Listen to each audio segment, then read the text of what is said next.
ঢাকা ইউনিভার্সিটিতে মাস্টার্স করছি, সবাই ক্লাস শেষ করে হয়তো মল চত্বরে বা টিএসসি থেকে আড্ডা দিতে যায়, আর আমি ওখান থেকে ক্লাস শেষ করে আমাদের ইউনিভার্সিটির বাস কিঞ্চিতে চলে আসতাম। আমি কাকরাইল চলে যেতাম। কাকরাইলে একটা স্টুডিও ছিল, সারগাম স্টুডিও, সমস্ত শিল্পী সুরকারদের আড্ডা যেহেতু রেকর্ডিং করতে আসতেন, তো প্রতিদিনই সবাই আসতেন, কেউ না কেউ আসতেন, আমি গান নিয়ে যেয়ে বসে থাকতাম। কেউ এলেই বলতাম যে আমি গান লিখি, একটু দেখবেন কিনা। একদিন দুপুরবেলা মান্না ভাই আমাকে ফোন দিলেন, বললেন যে বকুল ভাই আপনাকে তো আমি খুব খুঁজতেছি। আমি বললাম যে কেন ভাই? বললো যে গান লিখতে হবে। আমি বলছি আপনার তো গানের, আমি তো জানি। আমি বললাম যে আপনার তো ছবি শেষ। বললো না না না, ছবির আসল গান রয়ে গেছে, ওই গানটাই আপনি লিখবেন। বললাম যে আসল গান? বলে যে হ্যাঁ, আমার তো আসলে জেমসের গান চাই। তখন জেমসের বিগি বিগি রাতে সুপার ডুপার হিট। এবং উনি বললেন যে এই জেমসকে রাজি করানো এটা আপনি ছাড়া অসম্ভব। বাবার হাতেও মার খেয়েছি, মায়ের হাতে তো খেয়েছি। মায়ের হাতে আমি দুবার মার খেয়েছিলাম, দুটোই আমি একটা মানে গর্হিত অপরাধ করেছি। দুপুরবেলা সব বাসায় কেউ নাই, আর ওই ইয়েতে সব এই বাসাটা পুরোই খালি। তো আমি দরজা টরজা মেরে একদম সিগারেটটা ধরালাম। ধরানোর 3-4 মিনিটের মধ্যেই দরজার মধ্যে দুম দুম দুম আওয়াজ। তারপরে আমি তো তাড়াতাড়ি সিগারেট ভিতরে খাটের নিচে দিয়ে দরজা খুলে, তো ধোঁয়া টু আমাদের, তুই সিগারেট খাইছিস? দাম করে ঘুষি মারলো, নাক ফেটে গেল। হ্যাঁ, আমার সিগারেট খাওয়ার জবনিকা পাত হলো আর কি।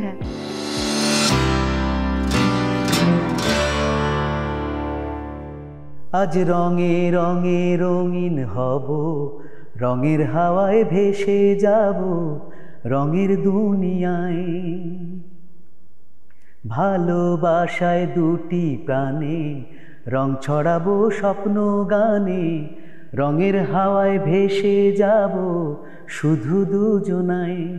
আজ মন খুশি, মন উর্বশী, মন উর্মিলা, হব 7 রঙে এই মন রাঙিয়ে রঙিলা।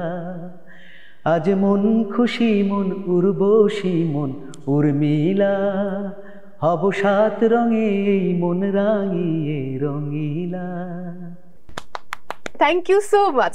দর্শক সবাইকে ওয়েলকাম করছি Mohammad and sons luxury watches presents TBS স্পটলাইটে।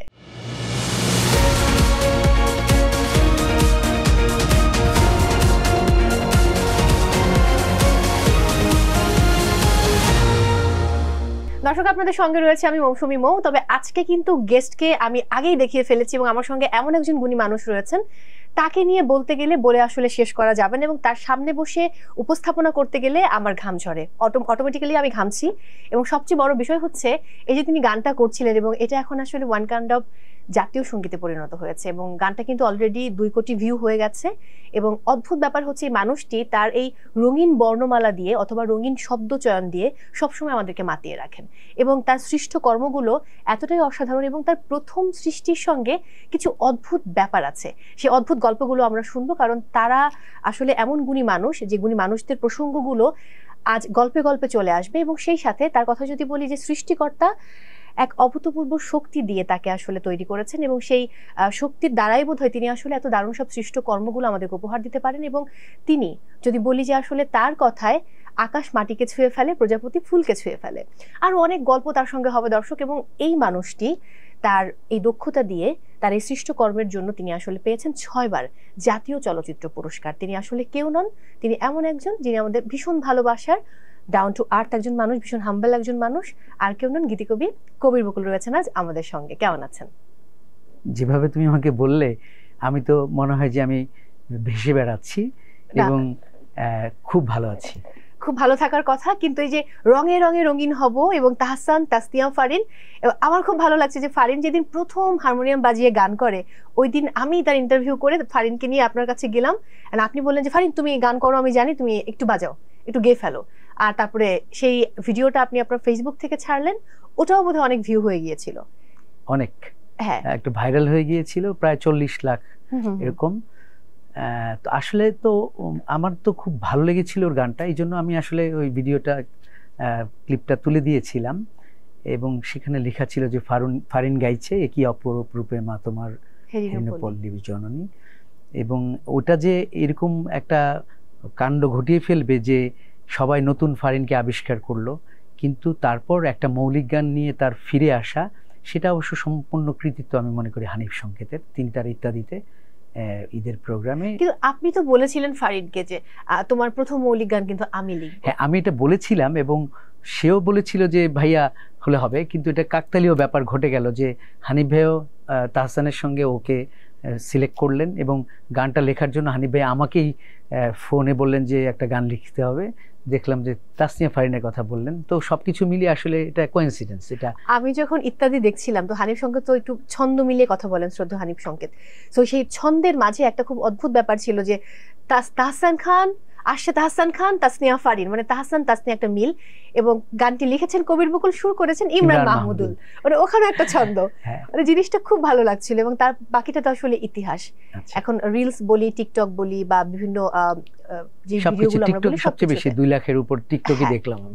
So এটা একটা ডিফারেন্ট ক্রিয়েশন হয়েছে। কিন্তু আমি এবার ব্যক্তি গীতিকবি কবির বকুলের গল্পে পা রাখতে চাই।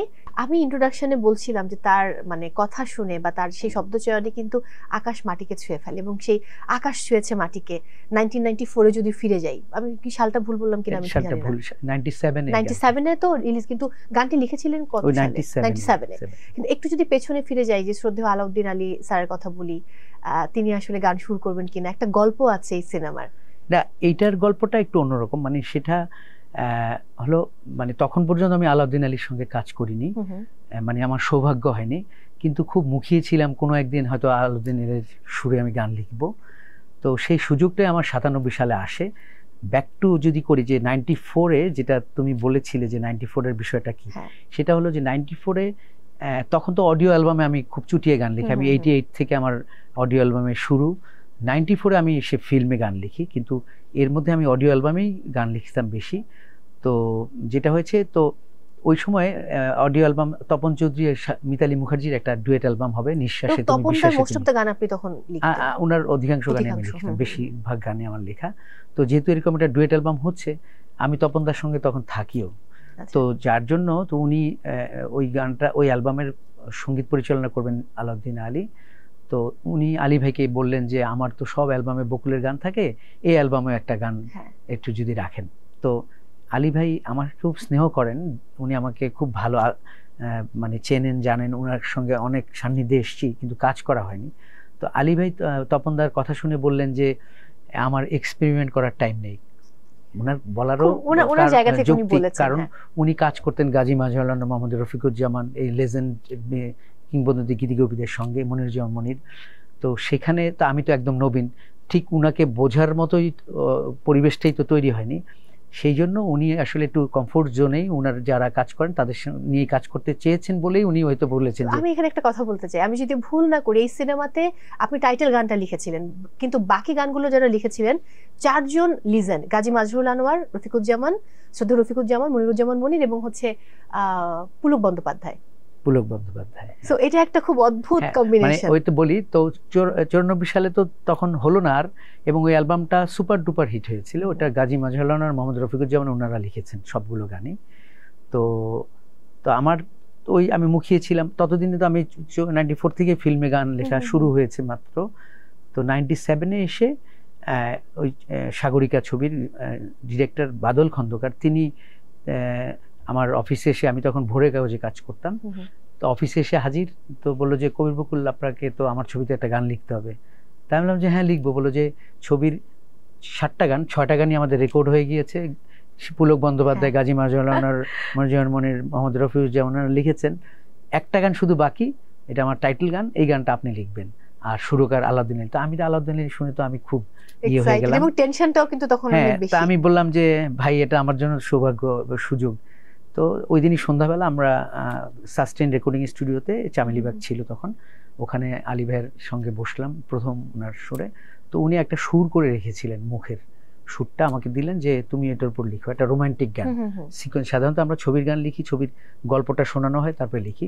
তো এটা বললো যে একটা পিওর রোমান্টিক গান হবে, অথবা ফ্রি হ্যান্ডে তুমি লিখতে পারো, কিন্তু সুরের উপর লিখতে হবে। এই সুরের স্ট্রাকচার, সুরের ব্যাপারটা হলো যে আমি ওই নির্দিষ্ট স্ট্রাকচারের বাইরে যেতে পারবো না, লা লা লা, ওই লা লা লা লা করতে পারবে না, লা লা লা ও দূর পর্যন্ত লিখতে হবে, তুমি কি, এই হবে। তো আমাকে সুরটা দেওয়া হলো, তারপরে আমি বসে ওই রাতেবেলা আমি 3টা মুখ লিখলাম, মানে একটা লিখেছি দেখালাম, ভাই বললো যে হ্যাঁ হয়েছে মোটামুটি, দেখো আর ভালো কি আসে। আরেকটা লিখলাম, অনেকক্ষণ চেষ্টা করে তারপরে বললো যে হ্যাঁ এটাও ঠিক আছে, আরো দেখো চেষ্টা করো, মানে উনি আমাকে একটু ঘাটি ভালো কিছু বের করার চেষ্টা করছিলেন। এরকম ভাবে ওই দিন সিটিং এ রাত 10টা পর্যন্ত আমি 3টা মুখ লিখলাম। তো উনি বললাম যে 3টা মোটামুটি আছে, তুমি কালকে আমার দুপুর থেকে রেকর্ডিং, শ্রুতি রেকর্ডিং স্টুডিওতে, তুমি ওখানে চলে আসো, ওখানে বসে লিখবা, মানে ওই দিন ট্র্যাক হবে, ওই দিনই ভয়েস হবে। হ্যাঁ, তো আমি পরদিন দুপুরবেলা চলে আসলাম। উনি তখন মিউজিক ট্র্যাক করছিলেন, আর আমি ছোট্ট একটা অফিস রুম ছিল, ওখানে বসে গেলাম। বসে আমি এই তখন আকাশ ছুঁয়েছে মাটিকে আমি একটু এবার শুনতে চাই আপনার কণ্ঠে। আগে শেষ করে নিই গল্পটা, তারপরে যদি পারি গাইতে পারি গাইবো। তো তারপরে আমি মুখটা লিখলাম, লিখে আমি সাহস পাচ্ছিলাম না আলী ভাইকে দেখাবো। তো আমি যেন বাদল ভাই ডিরেক্টর, ওনাকে বললাম বাদল ভাই আমি তো একটা মুখ লিখেছি। তো উনি মুখটা দেখে বললো বাহ কথাটা তো নতুন। উনি তাড়াতাড়ি আলী ভাইয়ের কাছে নিয়ে গেলেন। আলী ভাই কিবোর্ডে বসে ওই কম্পোজ করছিলেন, তো গিটারিস্ট ওদের নিয়ে। তো আলী ভাই ইয়েতে দেখলেন, সুর করে গুনগুন করে গাইলেন, গায়ে বললো যে বাহ ওকে হয়ে গেছে। তাই আমি বললাম যে ভাই অন্তরা, বললো অন্তরা কি, কালকে তুমি লিখছো ওগুলো অন্তরা, মানে সরি আমি বলতে একটু ভুল করেছি, আগের দিন রাতেবেলা আমি 4টা মুখ লিখেছিলাম। তো উনি বলছে ওগুলোই অন্তরা, মানে ওইটাকে উনি অন্তরা ওইটার উপরই অন্তরা সুর করে, অন্তরা সুরটা ওই কথার উপরই করেছে, যেহেতু মিটার 1 আছে, 4টা মুখ ছিল, 2টা প্রথম অন্তরায়, 2টা সেকেন্ড অন্তরায় চলে গেল। আমি 5টা মুখ লিখেছিলাম, 5টা মুখ দিয়ে পুরো গানই হয়ে গেছে, আমাকে বাড়তি কষ্ট করতে হয়নি। তো তারপর তো ইতিহাস, এবং সেই গান এত সুপার ডুপার হিট, মানে এখনো ওই গান। আলী ভাইয়ের সঙ্গে আমার ওই প্রথম কাজেই আমি ইয়ে করে দিয়েছি, ছক্কা মেরে দিয়েছি। আমি আজকে আসতে আসতে বাইকের পেছনে বসে এই গানটা শুনতে শুনতে আসছিলাম, যে আকাশ ছুঁয়েছে মাটিকে। একটু কি গেয়ে শোনাবেন শুধু মুখটা? এটা তো আয়ুব বাচ্চু গেয়েছেন আর কনক চাপা গেয়েছেন, আমি তো গলায় নিশ্চয়ই ভালো লাগবে না, তবুও বলেছো চেষ্টা করি, ক্ষমা সুন্দর দৃষ্টিতে দেখতে হবে। আকাশ ছুঁয়েছে মাটিকে, আমি ছুঁয়েছি তোমায়, প্রজাপতি ছুঁয়েছে ফুল, তুমি ছুঁয়েছো আমায়, সাগরিকা বেঁচে আছি তোমারই ভালোবাসায়। Thank you. এরকম প্রথম অনেকগুলো গল্প, মানে আজকে আমি আসলে কোন গল্পগুলো করব কোন গল্পগুলো করব না আমি নিজে একটু বাছাই করছি। মানে প্রথম যদি বলি এসআই টুটুলের সঙ্গে প্রথম গান, সেই গানও পুরো সুপার ডুপার হিট। সেটা অবশ্য একটু আছে। হ্যাঁ, এসআই টুটুল প্রথম আমার গান প্লেব্যাক করেছে প্রথম ভালোবাসার মূল্য কত ছবিতে, মাসুদ পারভেজ সোহেল রানার পরিচালনায়। ওই ছবিতে প্রথম প্লেব্যাক করে এসআই টুটুল। ওই গানটা আমার লেখা ছিল, আলম খানের সুর ছিল, কিন্তু ওর সঙ্গে আমার প্রথম কেমিস্ট্রি, যে গানটা সবচেয়ে বেশি হিট হয়, সেই হিসেবে বলবো যে ওইটা তার প্লেব্যাকে প্রথম। আমার লেখাই গান দিয়ে তার প্লেব্যাক শুরু হয়েছিল, কিন্তু ওর এই ট্রেন্ডে ঢোকার প্রথম যে গানটি, সেই গানটি হলো কেউ প্রেম করে কেউ প্রেমে পড়ে। এবং টুটুলের সঙ্গে আমার দীর্ঘদিনের বন্ধুত্ব, কিন্তু ওইটাই আমাদের দুজনের একসঙ্গে কাজ, কারণ গানটা আমি লিখেছিলাম, ও সুর করেছিল এবং গেয়েছিল। তো এই তো ওইভাবে প্রথম বলাই যায়। তারপর যদি এই সম্প্রতি আমি একটা ছোট্ট ভিডিও ক্লিপস দেখেছি একটা পত্রিকার, যেখানে আসবার কালে আসলাম একা, সেই গান নিয়ে আপনি বলেছেন যে মান্না ভাই কিভাবে বললেন, এবং জেমস ভাই 3 লাখ টাকা বোধহয় চেয়েছিলেন এই গানটার জন্য। সেই গল্পটা কিছু ছোট্ট করে আমাদের সাথে শেয়ার করা যায়? আমি তো জেমস ভাইয়ের গান আগে লিখেছি, ওনার আমার লেখা। আপনি যখন ইন্টারমিডিয়েটে পড়েন তখন অনেক কবিতা লিখতেন, ওখানকার একটা গান বোধহয় প্রথম গেছিলেন আয়ুব বাচ্চু। ওটা ইন্টারমিডিয়েট না, আরো পরে। মানে আমি তো মফস্বলে তো কবিতা লিখতাম, তো পাশাপাশি গান লেখারও চেষ্টা করতাম। এবং তারপরে আমি তখন 87 সালে তপনদার সঙ্গে আমার খুব ভালো পরিচয় হয়, কারণ ওনার আমি ফ্যান ছিলাম, ওনার গানেই গাইতাম। তো তখন থেকে আমি একটা ইচ্ছে হলো যে আমার গান যদি, আমি তো মফস্বলে বসে লিখি, নিজে সুর করি, নিজে স্টেজে গাই, তো কিন্তু জাতীয় পর্যায়ে তো আমার ওই কোনো সুযোগ হয়নি, ঘটেনি। তো তপনদার সঙ্গে একটা ভালো সখ্য হলো। আমি ঢাকায়, চাঁদপুর থেকে ঢাকায় এলাম, এসে তপনদার বাসায় একদিন গেলাম, তখন আমি 13টা গান নিয়ে গেছিলাম, আমার লেখা 13টা গান তপনদাকে আমি দিয়েছিলাম। তপনদা আমি কিছু গান লিখেছি, যদি হয় দেখবেন কিনা। উনি বলছে আচ্ছা ঠিক আছে রেখে যাও। তারপরে উনি ওই গানগুলো রেখে দিলেন। পরবর্তীতে ওই গান থেকেই আমার একটা গান করলেন আয়ুব বাচ্চু 88-এ, কাল সারা রাত তোমারই কাকন যেন কানে কানে ঝিনি বেজেছে, আমাকে ডেকে ডেকে রাত্রে নিশীতে ভালোবাসার আবিরে মেখেছে, একটা রোমান্টিক গান। ওই গানটাই আমার প্রথম আমার লেখা গান, যেটা আয়ুব বাচ্চু সুর করেছেন এবং তার ময়না অ্যালবামে উনিই গেয়েছেন। এরপরে ওই 13টা গানের আরেকটা গানও সিলেক্ট হলো, সেটা 89 সালে বের হলো। ওই নাসিম আলী খান, মানে দুজনই সোলসে ছিলেন, তো তপন দা সোলসে ছিলেন, সেইভাবে তপন দা ওনাদেরকে দেখিয়েছিলেন। ওখান থেকে বাচ্চু ভাই এটা চুজ করে নিয়ে এটা গেয়েছেন। পরের বছরই 89-তে, মানে 6 মাসের মধ্যেই নাসিম আলী খানের প্রথম একক অ্যালবাম বের হলো, এবং ওই অ্যালবামের প্রথম গান পথে যেতে যেতে খুঁজেছি তোমায় আমি, ওইটাও তখন খুব হিট করেছিল গানটা। তো এইভাবে আমার 13টা গানের 2টো গান শুধু আমার ওখান থেকে দুজন করলেন, আর বাকি গানগুলো মানে কেউ পছন্দ করেননি। তো ওই 2টা গানের সুবিধাটা হলো যে তপনদার মাধ্যমে আমি এলাম এবং বাচ্চু ভাই আমার প্রথম গান গাইলেন। পরবর্তীতে কিন্তু আমার এই 2টা গানই আমি তখন ঢাকা ইউনিভার্সিটিতে মাস্টার্স করছি, সবাই ক্লাস শেষ করে হয়তো মল চত্বরে বা টিএসসিতে গিয়ে আড্ডা দিতে যায়, আর আমি ওখান থেকে ক্লাস শেষ করে আমাদের ইউনিভার্সিটির বাস কিঞ্চিতে চলে আসতাম। আমি কাকরাইল চলে যেতাম। কাকরাইলে একটা স্টুডিও ছিল, সারগাম স্টুডিও, সমস্ত শিল্পী সুরকারদের আড্ডা, যেহেতু রেকর্ডিং করতে আসতেন, তো প্রতিদিনই সবাই আসতেন, কেউ না কেউ আসতেন, আমি গান নিয়ে যেয়ে বসে থাকতাম। কেউ এলেই বলতাম যে আমি গান লিখি, একটু দেখবেন কিনা। এইভাবে তখন আমাদের পরবর্তী জার্নিটা আমার এইভাবেই শুরু হয়েছিল। ভাবা যায় না সেই দিনগুলো আসলে কতটা অন্যরকম। এরপর আমরা অনেক কষ্ট করে কিন্তু আসলে এর দূর পর্যন্ত এসেছি আর কি। তো একটা সময় ছিল যখন একচেটিয়া মানে প্রায় 80% গান সিনেমার কবির বকুল লিখতেন। হ্যাঁ, সেই সময়টা যদি একটু ফিরে তাকাই, এটা আমি বলবো যে 2000-এর পরে আর কি, 2001 থেকে শুরু করে 2012-13 পর্যন্ত একদম এটা ছিল যে প্রায় 70-80% গানই আমি একাই লিখেছি। আমার সুযোগ হয়েছে, সমস্ত ডিরেক্টর আমাকে খুব চাইতেন। আমি দেখা গেছে একই দিনে 3টা সিটিংও দিয়েছি, 3 মিউজিক ডিরেক্টরের সঙ্গে 2 ঘন্টা করে দিয়ে, এরকম ওর মধ্যে গান কমপ্লিট করে দিয়ে আরেক সিটিংয়ে গিয়েছি, এরকম গিয়েছি। এমনও গিয়েছে যে একদিনে 4টা রেকর্ডিং স্টুডিওতে ফিল্মের 4টা গান রেকর্ড হচ্ছে, 4টা গানই আমার লেখা। তাই এই স্টুডিও থেকে ওই স্টুডিও হয়ে গিয়েছি, এবং আমার সৌভাগ্য হয়েছে বড় বড় ডিরেক্টর থেকে শুরু করে যারা তখন কন্টেম্পোরারি যারা ছিলেন সবার সঙ্গে কাজ করা আমার একটা দুর্লভ সুযোগ হয়েছে। যদি আমি একটু জানতে চাই বকুল ভাই, যে একটা গান মানে সবচেয়ে কম কত সময় আপনি লিখেছেন? এটা আসলে বাংলাদেশের কুইকেস্ট গীতি কবি ছিলেন গাজী মাজহারুল ওনার।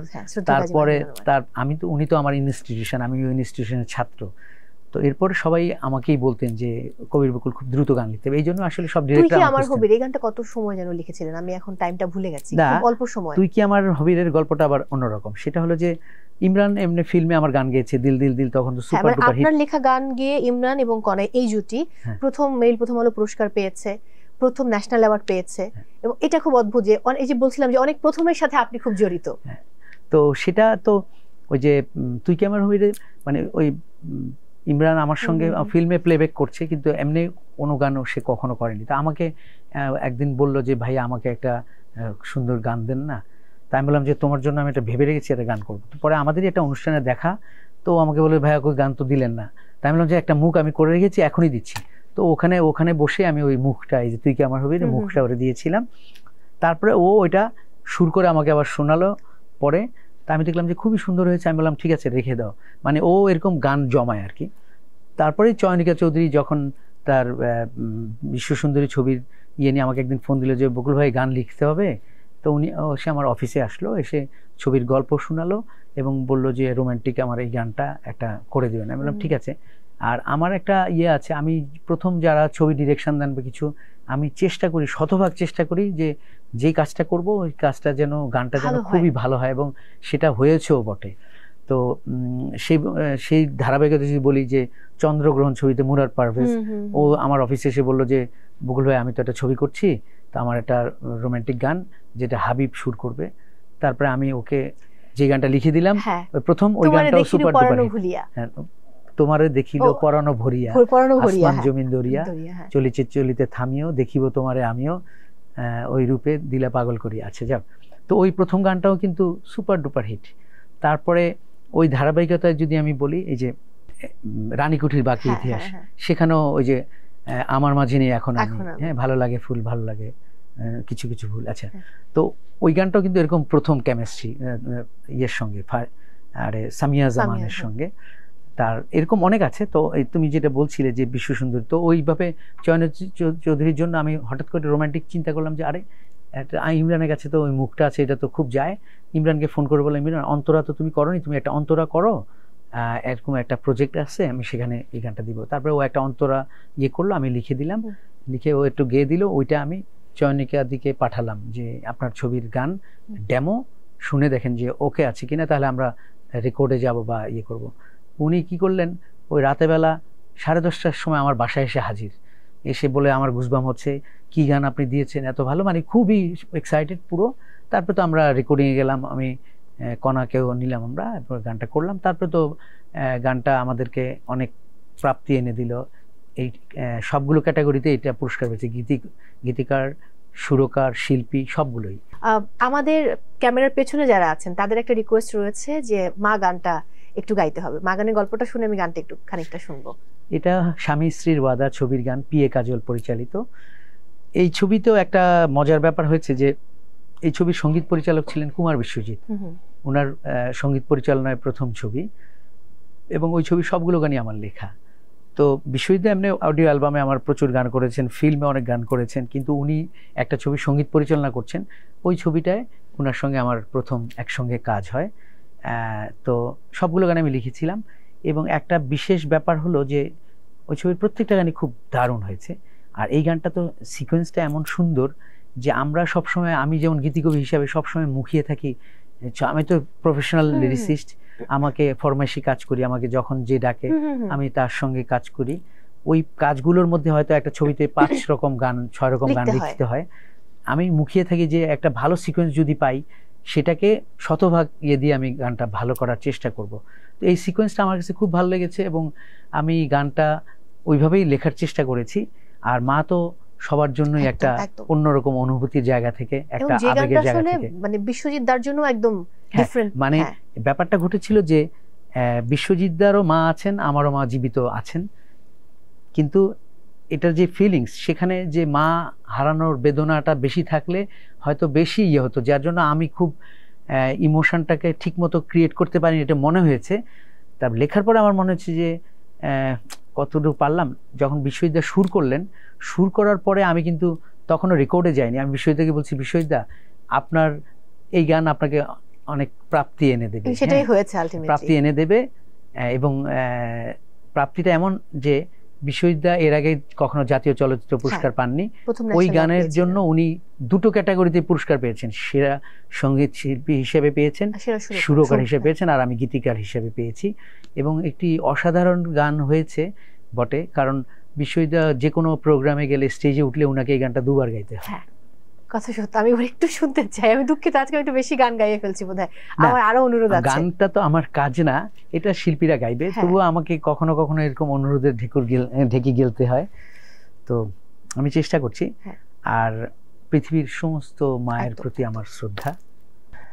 একটা চাঁদ ছাড়া রাত আধার কালো, মায়ের মমতা ছাড়া কে থাকে ভালো, মাগো মা, মাগো মা,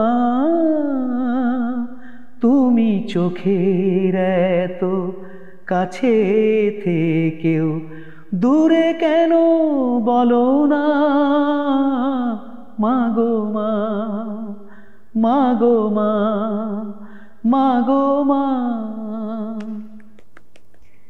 মানে বুকের ভেতরটা হাহাকার করে ওঠে। যাই হোক, জগতে সকল মায়েরা ভালো থাকুক।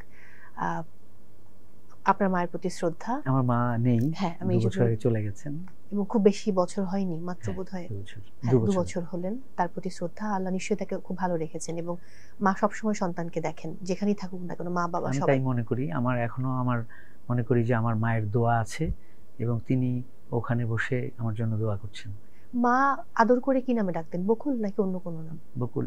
কিন্তু উনি যেটা করতেন, আমি হয়তো অনেকদিন পরে চাঁদপুরে গেলে টেলে বা আম্মার সঙ্গে দেখা হলে আমার বলতো, কবির বকুল, এভাবে সুরে ডাকতেন আর কি। তো ওইটা আমার কানের মধ্যে বাজে। ছোটবেলায় মায়ের মার খেয়েছেন? কারণ আমি জানি যে আপনি ছোটবেলায় খুব দুষ্ট ছিলেন, মানে খুব দুষ্টুমি করতেন। দুষ্ট ছিলাম তা না, আর ছোটবেলায় কি অ্যাক্সিডেন্টও করেছিলেন? ওগুলো তো অনেক কিছু আছে, কিন্তু দুষ্ট বলতে যেটা বোঝায় অত দুষ্ট না, মিষ্টি দুষ্ট আর কি। আচ্ছা আচ্ছা। তো মায়ের হাতে তো, বাবার হাতেও মার খেয়েছি, মায়ের হাতে তো খেয়েছি। মায়ের হাতে আমি দুবার মার খেয়েছিলাম, দুটোই আমি একটা মানে গর্হিত অপরাধ করেছিলাম। গর্হিত অপরাধ কি?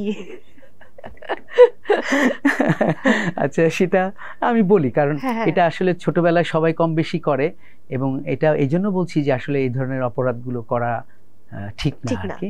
একটা ছিল যে আমি তখন 8ম শ্রেণীতে পড়ি বোধহয়, তো বন্ধু বান্ধব এক হয়ে গেলে যেটা হয়, তখন কই বন্ধুগুলো ছিল, যে বাচ্চু ভাই, বাবুল ভাই? বাচ্চু, বাবুল, মাহবুব, মিলন, ওরা ওই তখনই একটু পরে আর কি, 9-10 থেকে। যাক, তো আমি ওই দল বেঁধে আমরা নদীর পাড়ে সাঁতার কাটার জন্য যেতাম আর কি।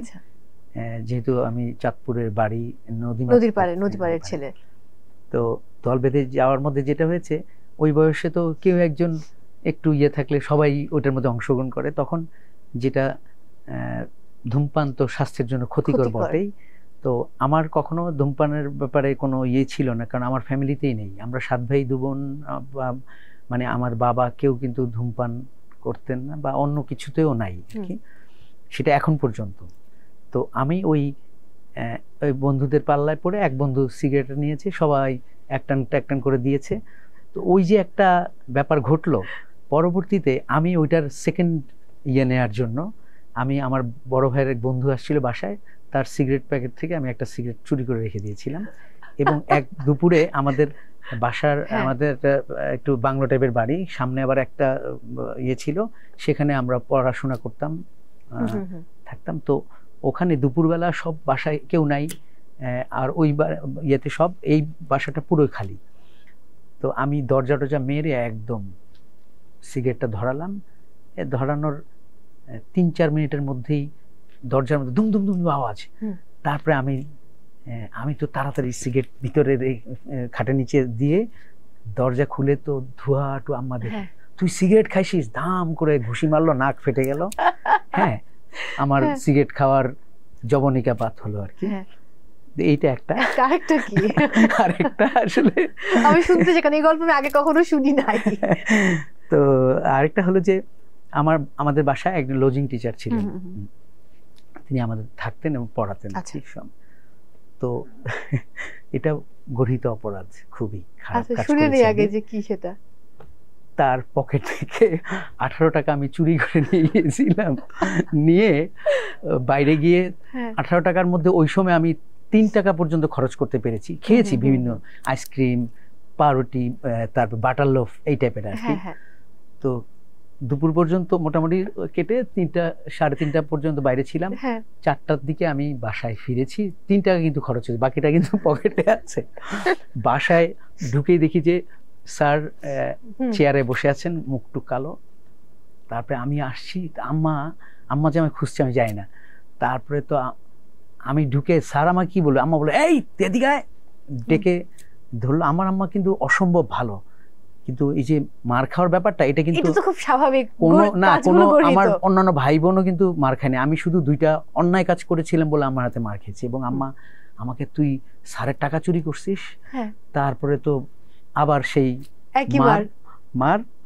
তো এটা আমি খুবই বলছি যে আমি খুব একটা অন্যায় কাজ করেছি। এটা যারা দেখছেন তাদের সন্তানদেরকে বলবেন বা ইয়ে করবেন যে আসলে এটা করা কখনোই ঠিক না। তো আমার জীবনে এরকম আমি ছোটবেলায় 2টো অপরাধ করেছিলাম, সেটা শাস্তিও পেয়েছি, এবং সেটা আমার জন্য এক ধরনের শিক্ষা হয়ে গিয়েছে।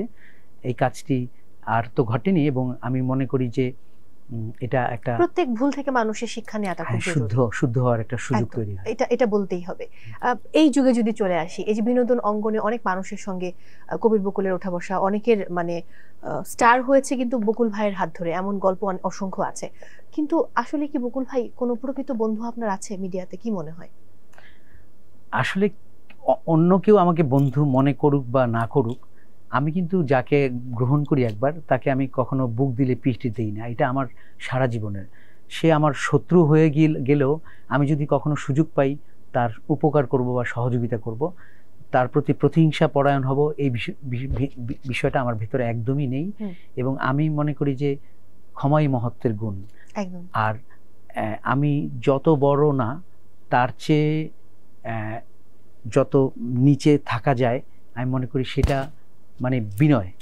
এই জায়গাটা আমি মনে করি আল্লাহ সবাইকেই ফ্রি অফ কস্টে বিনয় দিয়ে দিয়েছেন, আমরা ব্যবহার করতে জানি না। আমি চেষ্টা করি যে একটু ব্যবহার করতে। একদম।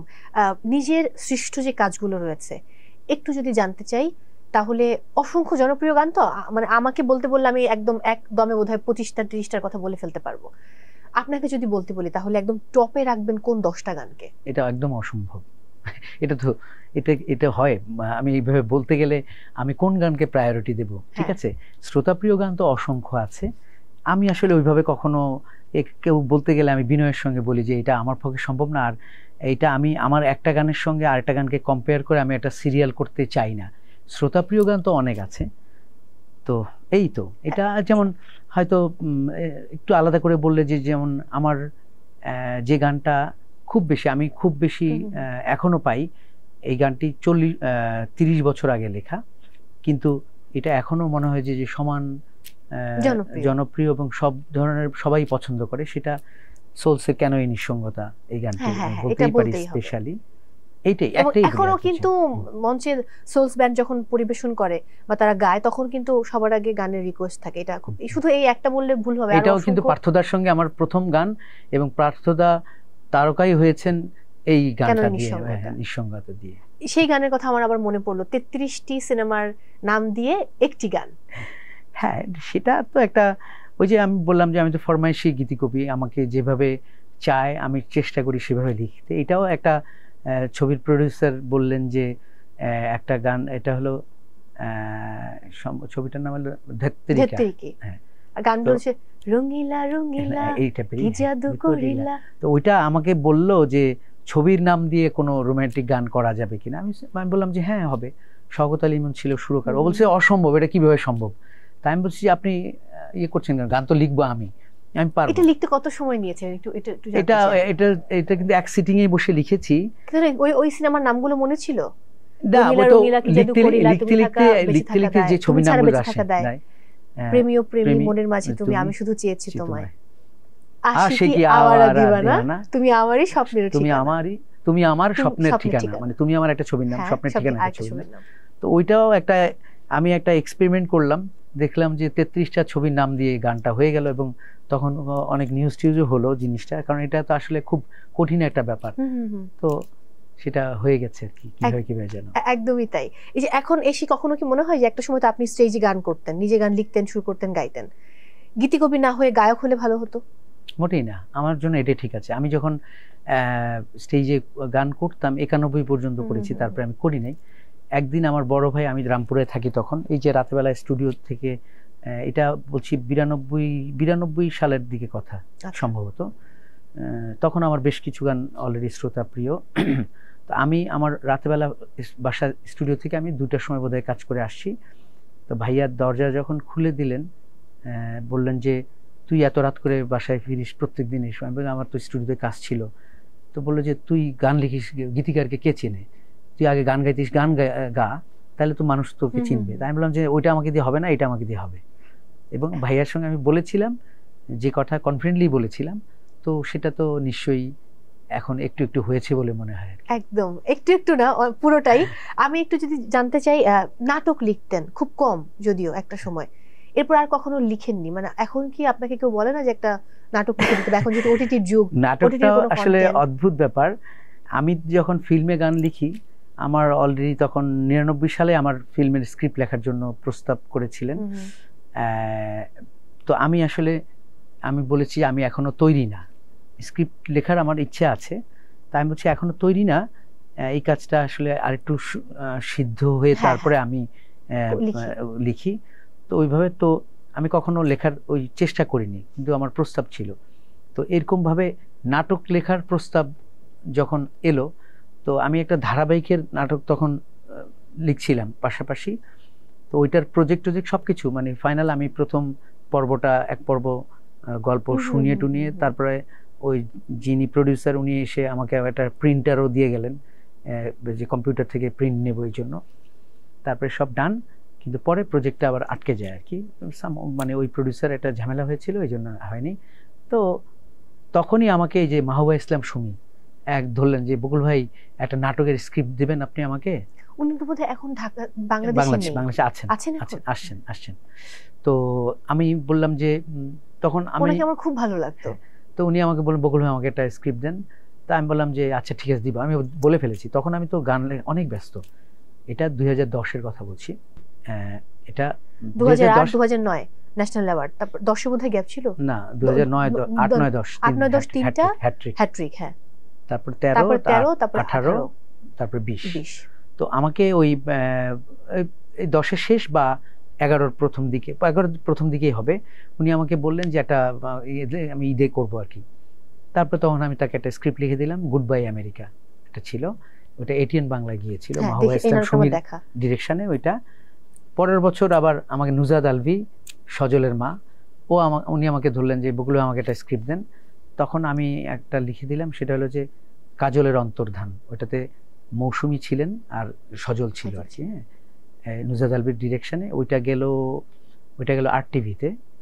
তারপর 2013 মানে 11, 12, 13 3 ঈদেই আবার নুজাদ আলভি আরেকটা স্ক্রিপ্ট চাইলেন, দেয়ালের ওপারে আছে আকাশ। ওইটা করলাম, ওটা অপি করিম আর সজল করেছিল। এইটা অবশ্য আমার বেশি পছন্দের। তো আমি 3টা স্ক্রিপ্ট লিখেছি, 3টাই খুব ভালো গেছে, কিন্তু আমি সময়ের অভাবে কাজ করতে পারছিলাম না। প্রচুর প্রস্তাব অ্যাডভান্স দিয়ে গেছে, অ্যাডভান্স খেয়ে বসে আছি, কিন্তু স্ক্রিপ্ট দিয়ে পারি না, কারণ বসতেই পারিনি, এত ব্যস্ত বেড়েছিল। কিন্তু আমি ওই 3টাই আমার শেষ। আমি আর এরপরে মানে সময়ের অভাবে আসলে আর করে ওঠেনি। এখন কি কোনো অফার আসলে আপনি সেটা? প্রচুর এখনো আসে মানে এই কিছুদিন আগে একজন ধরেছিল যে ওই সুমি এবার আসছে, তো বলে যে আমি আরটা যদি স্ক্রিপ্ট আমি বললাম দেখি।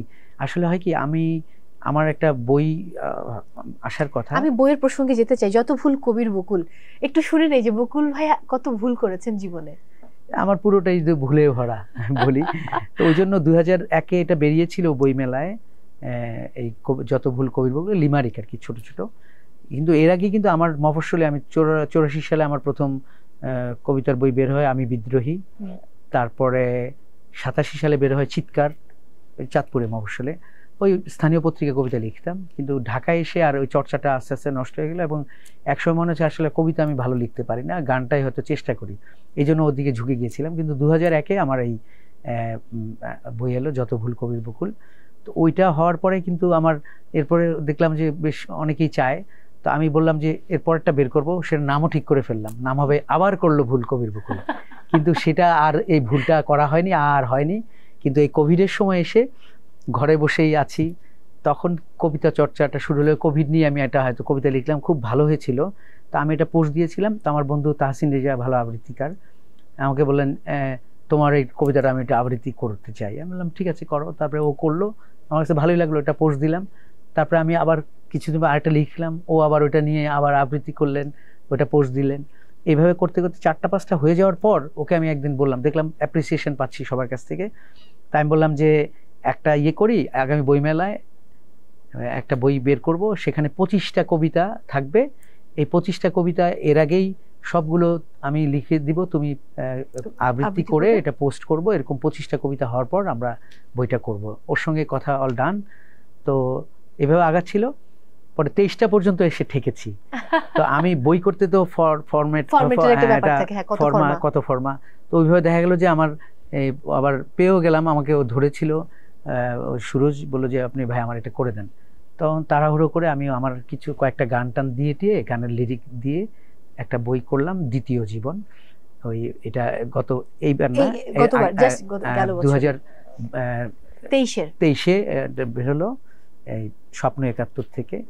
এবং ওইটার মধ্যে একটা মজা ছিল, যদিও আমি ওই বিষয়টা আমি বেশি প্রচার করতে পারিনি বলে, সেটা হলো যে প্রথম আমি ওটার মধ্যে একটা QR কোড দিয়ে দিয়েছিলাম, যেটা স্ক্যান করলেই ওই 23টা কবিতা যেগুলো আবৃত্তি হয়েছিল সবগুলোই শুনতে পাওয়া যায়। হ্যাঁ, তো এটা একটা ডিফারেন্ট। কিন্তু আবার লিখবেন কবে? মানে এই 2025-এর বইমেলা থেকে নতুন কোনো বই আমরা পাবো? না, এই বছরই আসার কথা।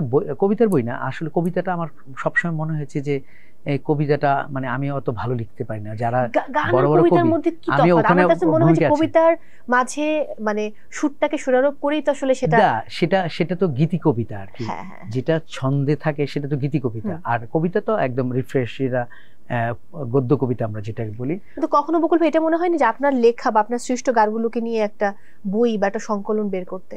সেটাই বলছিলাম যে আমি গত 5 বছর ধরে আমার পিছনে লেগে আছে। সেটা বলা হয়েছিল যে আমার 50টা খুব শ্রোতাপ্রিয় গান, ওই গান এবং গানের পেছনের গল্প, গানের লিরিকটা থাকবে আর গল্পটা আমি, এটা খুবই চমৎকার একটা উদ্যোগ, এবং এটা এই আজকে 5 বছর উদ্যোগের মধ্যে আছে, এটা মানে প্রক্রিয়াধীন। এই বইটা হওয়াটা খুব জরুরি, তাহলে কিন্তু অডিয়েন্স যারা বা আপনার যারা ভক্ত তারা আসলে প্রত্যেকটি গানের পেছনের গল্প জানতে পারবে। মান্না ভাইয়ের গল্পটা খুব ছোট্ট করে একটু শুনতে চাই। মান্না ভাইয়েরটা এটা মনের সাথে যুদ্ধ, আহমেদ নাসিরের পরিচালনায় ছবি। এর আগে হয়েছে কি, মান্না ভাইয়ের এর আগের কৃতাঞ্জলি প্রোডাকশন থেকে দুটো ছবি পরপর, দুটোই সুপারহিট ছবি, একটা স্বামী স্ত্রীর যুদ্ধ, আরেকটা হলো দুই বধূ এক স্বামী। দুটো ছবিরই পুরো গান আমি লিখেছিলাম। তো যেহেতু আমরা তো একটা ইউনিট হিসেবে, হ্যাঁ টিম, যেহেতু আমার পরপর দুইটা ছবিরই সুপারহিট ছবি এবং সবগুলো গান আমি লিখেছি, তৃতীয় ছবিটাও, পরের ছবিটাও আমারই হওয়ার কথা। কিন্তু এই মনের সাথে যুদ্ধ ছবির আমি শুনছি যে গানটা চলছে এবং গান প্রায় শেষ, অথচ মান্না ভাই আমাকে বলেন নাই। তো আমার একটু মনে মনে অভিমান ছিল যে আমি তার পরপর দুটো ছবি, হিট ছবিতে সব গান আমি লিখলাম, এই ছবিতে আমি নাই। স্বামী স্ত্রীর যুদ্ধ করেছিল শওকত আলী ইমন সঙ্গীত পরিচালনা, আর দুই বধূ এক স্বামী করেছিল আলম খান, আর এটা মনের সাথে যুদ্ধের ইমন শাহ ছিল। তো একদিন দুপুরবেলা মান্না ভাই আমাকে ফোন দিলেন, বললেন যে বকুল ভাই আপনাকে তো আমি খুব খুঁজতেছি। তাই আমি বললাম যে কেন ভাই? বললো যে গান লিখতে হবে। আমি বলছি আপনার তো গানের, আমি তো জানি। আমি বললাম যে আপনার তো ছবি শেষ। বললো না না না, ছবির আসল গান রয়ে গেছে, ওই গানটাই আপনি লিখবেন। বললাম যে আসল গান? বললো যে হ্যাঁ, আমার তো আসলে জেমসের গান চাই। তখন জেমসের ভিগি ভিগি রাতে সুপার ডুপার হিট, এবং উনি বললেন যে এই জেমসকে রাজি করানো এটা আপনি ছাড়া অসম্ভব।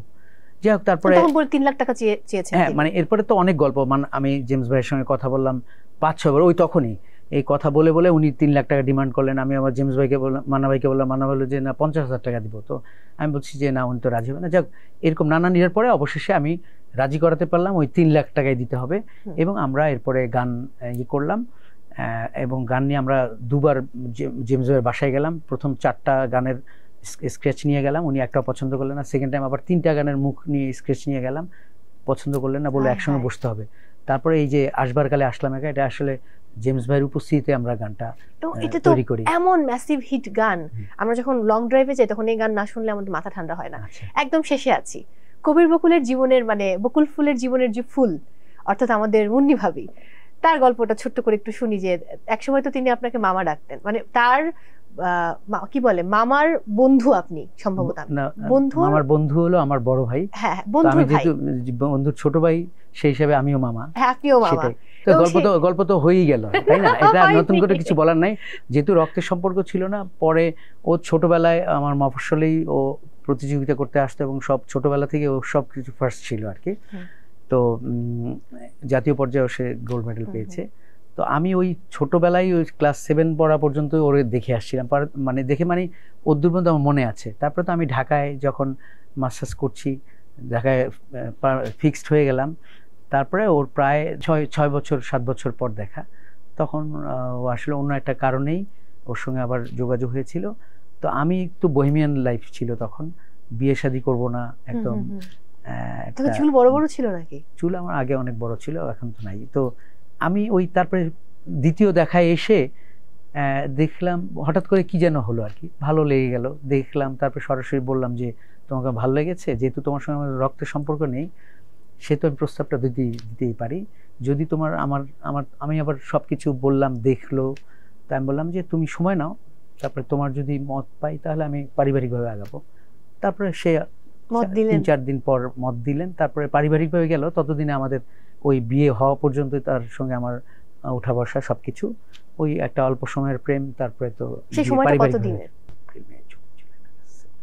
এই তো 6 মাস গুনতে হচ্ছে, 6 মাস 7 মাস। তারপরে সেই বিয়ে পড়ানোর গল্পটা বহুবার আপনি বহু ইন্টারভিউতে বলেছেন, ইভেন আমার ইন্টারভিউতে বহুবার বলেছেন যে নতুন করে বলেন। হ্যাঁ, কাজী বলে ফেললেন যে কবির কবুল, সেটা ওকে বলেছিল। যাই হোক, কবে যাচ্ছেন আবার দেশের বাইরে? কারণ ফুল ফ্যামিলি তো এখন দেশের বাইরে।